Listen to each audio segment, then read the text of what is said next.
South Africa needs forward-thinking, impactful investment from corporate in order to secure the future of science, technology, engineering, and mathematics. The acronym is STEM, which is education, especially for women. And TechCentral today is very, very pleased to be hosting Adri Führi. Adri is the e4 Chief Financial Officer and Transformation Lead. And we're really, really pleased to have her on the line today because she's passionate about advocating for female-led initiatives. She's passionate about the IT sector, and she just loves this topic and definitely has a lot to share with us on this particular topic, and especially in getting women into the space of IT and technology. So, Adri, thank you very, very much for joining us. It's really a pleasure to have you on the line. Thank you, James.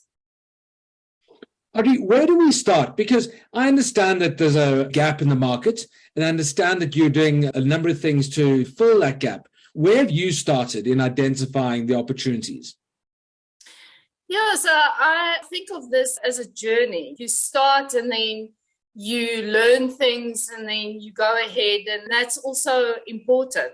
So you touched on a number of important points in your introduction, and I'd like to start there. So the first thing is science, technology, engineering, and mathematics is starting to become really one of the key educational elements that we need to look at as part of the fourth or the fifth or whatever you want to call it, industrial revolution.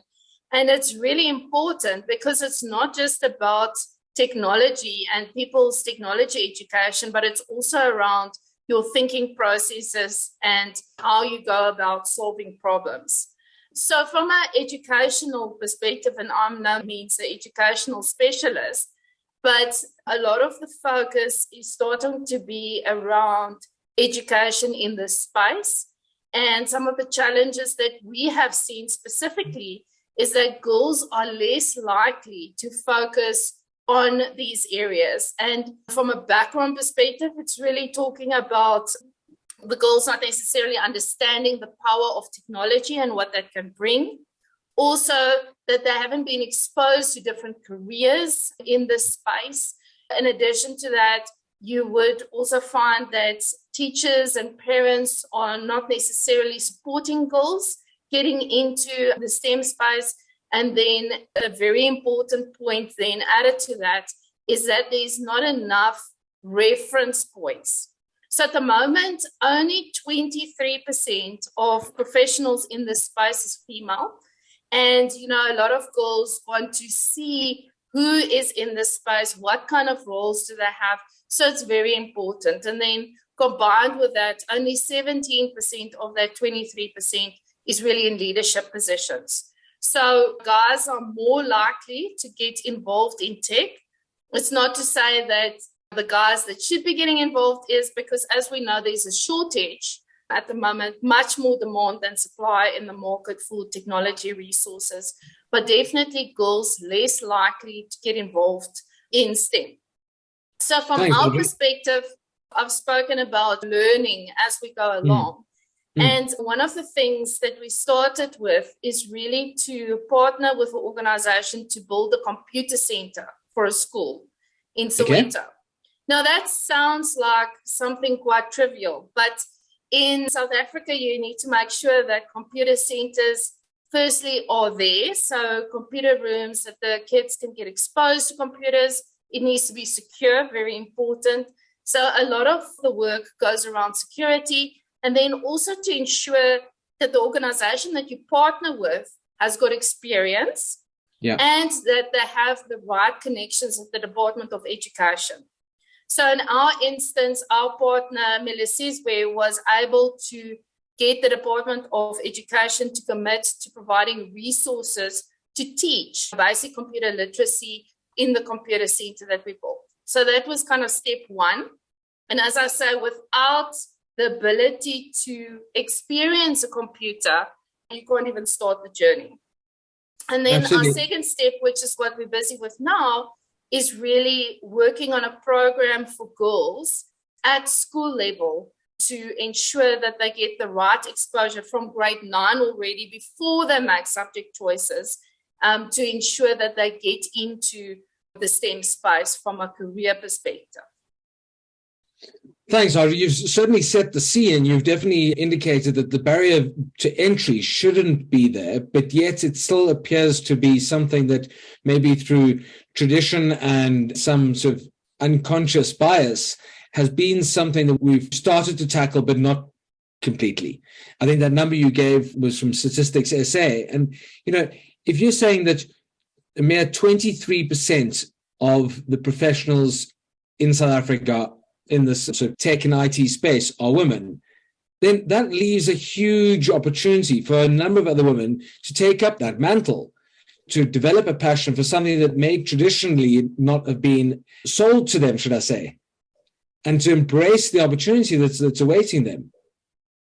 That's exactly it. And and the listeners will also know that it's not just about developers. The tech space is so much broader than that. So, it's not really to say, the only thing that I can get involved in as a girl or as a woman is the coding space. It can also be business analysis. There's a whole bunch of data analytics. There's a whole bunch of roles that would be more appealing if you knew about them than, traditionally maybe the developer role.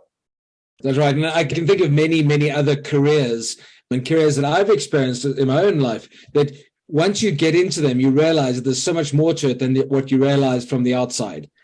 And I think that by encouraging young people, boys and girls, to really scratch under the hood a bit, play around with the space, be involved in whatever they can, whether it's at a school or a library or a lab or any of these other opportunities that are there. They really are there. We can't keep pretending that there's a shortage of opportunity. Go and engage and spend time in these spaces and explore what that might look like, because IT and technology doesn't need to be a big beast. It can be demystified easily. And, I've spoken to some of the women that work with me in the space as well, and they've re-emphasized the concept of mentoring. So, also having women mentoring other women. So if I come back to my school example, as part of our program, we have mentors in place that will then assist these girls from firstly a mentoring perspective, but also then to give them exposure to the careers. So sometimes, you're saying that the labs are there, and of course they are, but not everybody would know about them or have exposure to them. So it's also about creating awareness in terms of the entire value stream. Okay, so I think what you're also saying there is that people that do commit some of their time and donate some of their precious experiences to others are also there to hold people's hands to the lab, to the opportunities, and to guide them through what may be to them a maze of complicated challenges, but actually the opportunities are abundant. That's right. I think to understand where, but at the same time, there are a lot of opportunities, of course, but I just feel that from a corporate perspective, not just from a tech corporate, but also a broader corporate perspective, there's a lot more than we can do to look at impactful investment in this space. To get involved with initiatives, maybe in terms of, the type of things that we're talking about, computer labs being built for schools, educational programs that we can have that will align to what the government is doing, but not conflict with what, the Department of Education is doing. And I can see, and you're alluding to the benefits that it's going to bring a community, but what other benefits might this sort of engagement or these initiatives be to a company? There's short-term and medium-term and longer-term that one needs to look at. From a short-term perspective, I would say that what's very important is all companies have the CSI opportunities that they have to invest in. It's important to think about impactful initiatives to invest in.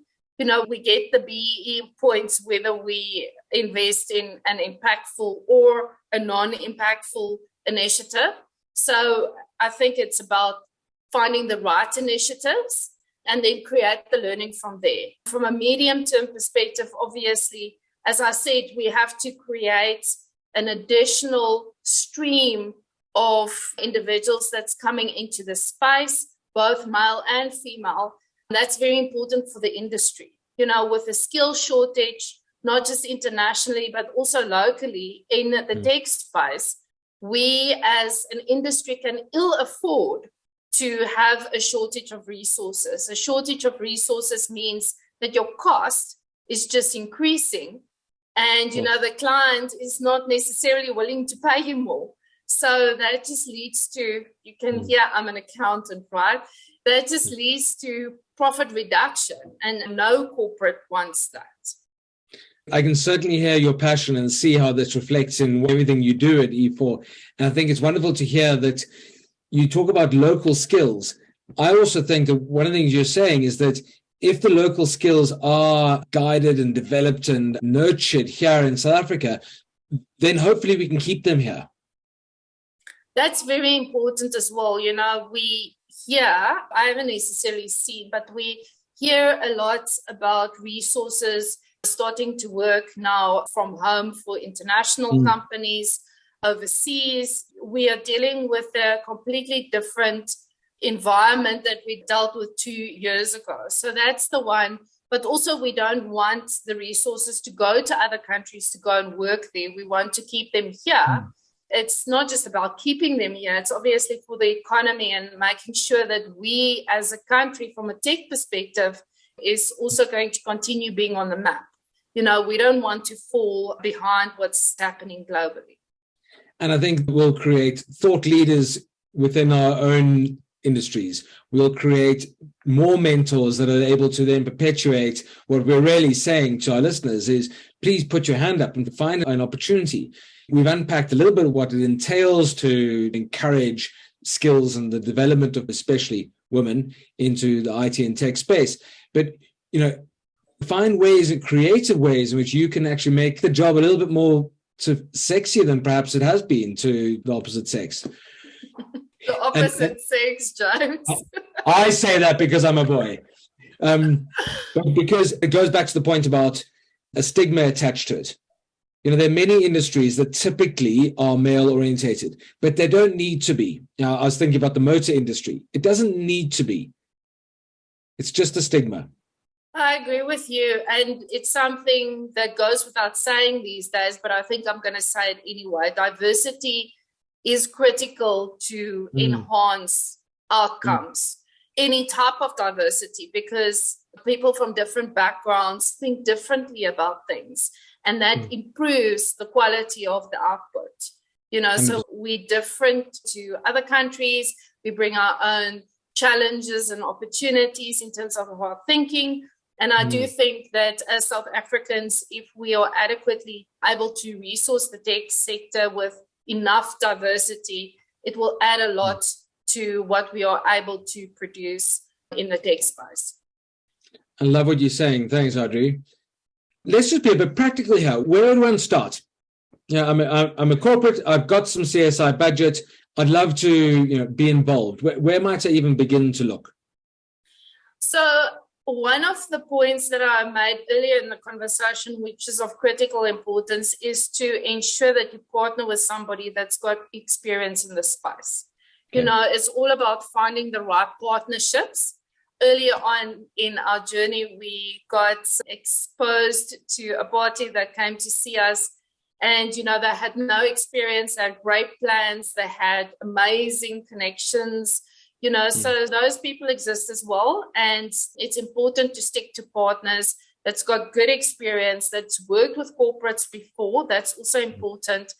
That has the correct connections at the Department of Education. So that's critical. So as I said, our 2 areas that we're focusing at the moment is both the computer centers as well as educating the girls through STEM programs. So if one would want to get involved with something like that, it would be amazing if they could come into contact with our partner, which is Melisizwe. And if not, people can contact us as well to further the conversation. We're more than willing to offer support or advice or some of our thinking as part of this process. Well, Adri, thank you very, very much. And those details will be shared with all our listeners in the write-up and attached to this podcast. And I think that a lot of what you've alluded to today is very insightful because we're all normal jogging at the moment. And I think we've got time. We need to make the time if we don't have it and really apply ourselves to something that could be a huge opportunity for all of us, not just the mentees. So, from me, James Erasmus at TechCentral, Adri Führi at E4, I'm really grateful for your time. I'm really fascinated by this conversation. And I wondered if you had any final words or last thoughts that we could leave our listeners with. I think that the point is get involved.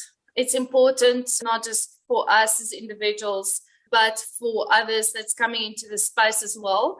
And I personally am of the view that as you get exposed to more in this space, that you will also learn as a person and become a broader, stronger person as well. So that's my final thought.